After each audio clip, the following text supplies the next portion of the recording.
Apa hukum nak pergi umrah tapi masih ada hutang dan pinjam? Dia begini, bila kita hutang orang, kena faham orang pendam. Bila kita hutang orang, bila wajib bayar? Malam ni kita mengaji. Tidak wajib bayar, melainkan ada dua benda.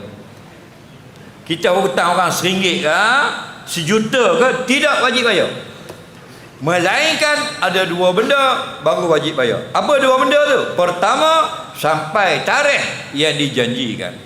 Yang kedua, pada tarikh itu kita ada duit. Tak cukup dua ni, tak wajib. Contoh, hari ni tarikh janji dah, tapi semalam kena samun, habis duit, maka hari ni tak bayar lagi, tak berdosa.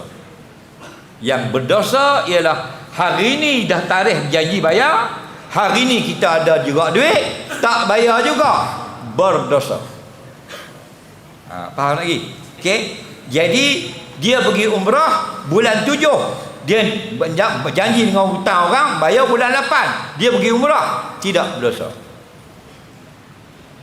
Yang tak boleh ialah wajib bayar hutang bulan 7, tapi bulan 7 dia tak bayar hutang, dia pergi umrah, haram.